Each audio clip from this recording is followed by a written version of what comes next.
Hello म हुँ सोनाज natural सोनाजको च्यानलमा तपाईहरुलाई स्वागत छ। अहिले तपाईहरुको लागि एउटा छोटो भिडियो शेयर गर्दैछु जो हाम्रो स्किन डन्डीफोर मुक्त हुन सक्छ घरकै सामग्रीले। चम्केको स्किनले सबैलाई आकर्षित गर्छ। कसले चाउँदैन चम्केको स्किन? सबैले चाउँछ र त्यो चम्केको स्किन हाम्रो घरमै बसेर कसरी गर्ने? कसरी हामीलाई यो चम्केको स्किन बनाउन सक्छौं हामीले घरकै सामग्रीद्वारा यो जो चामलको पिठो ले घरमा हामीहरूले कसरी फाइदा पुर्याउन सक्छ यो स्किन चम्काउनको लागि आउनुहोस् यसको विषय लिएर मैले छोटो भिडियो बनाएको छु। भिडियोको अन्तसम्म हेरेर भिडियोलाई लाइक शेयर गरेर च्यानललाई सब्स्क्राइब गर्न नबिर्सिनु होला। र यो चामलको जो पिठो छ चामलको पिठोले हाम्रो स्किन हाम्रो छालालाई हेल्दी बनाउँछ र रेडियन्ट निखार्नमा काम गर्छ। र आउनुहोस् हाम्रो यो चामलको पिठोले हाम्रो छालाको लागि के फाइदा पुर्याउँछ।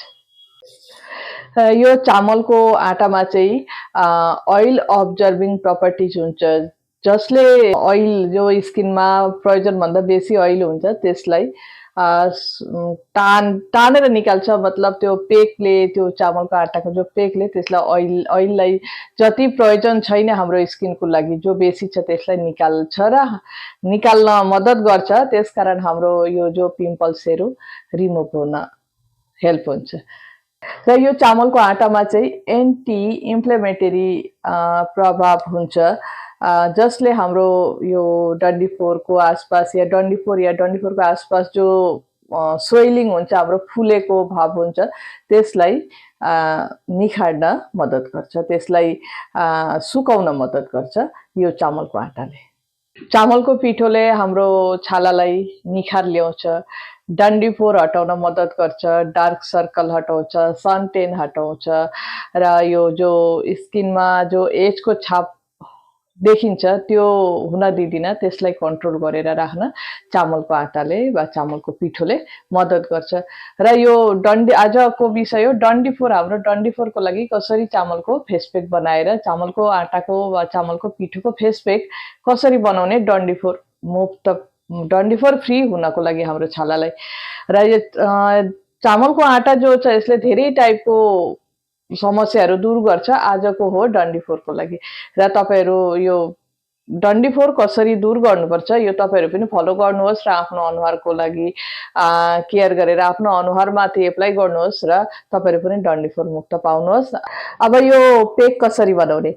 हामीले 2 चम्मच आटा लिनुपर्छ र अलिकति त्यसलाई जति प्रयोजन पर्छ रोज वाटर लिनु पर्यो, गुलाब जल जो हुन्छ। अगर गुलाब जल रोज वाटर छैन भने प्लेन पानी पनि लिन सक्नुहुन्छ र त्यसलाई मज्जाले मिक्स गर्नुहोस्। मज्जाले मिक्स गरेर आफ्नो स्किनमा एप्लाई गर्नुहोस्।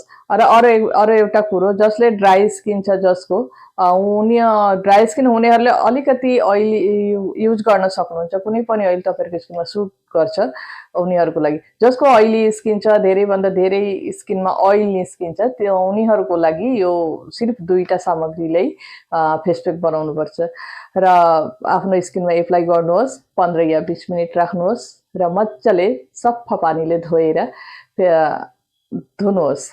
धोएर जस्तो हामीहरू लास्ट स्टेप हो मोइस्चराइजर गर्छौं त्यस्तो मोइस्चराइजर गर्नुहोस्।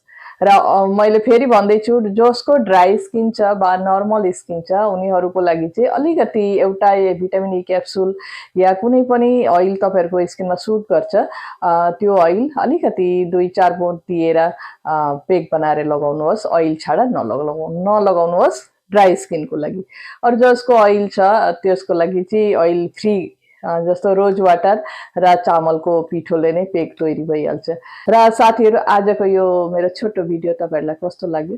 राम्रो लाग्यो भने मलाई कमेन्ट गर्नुहोस्। आफू पहिला आफ्नो अनुहारमा आफ्नो चेहरामा लगाउनुहोस्, पिम्पल फ्री हुनुहोस् र मलाई कमेन्ट गर्नुहोस् कस्तो रिजल्ट पाउनुभयो।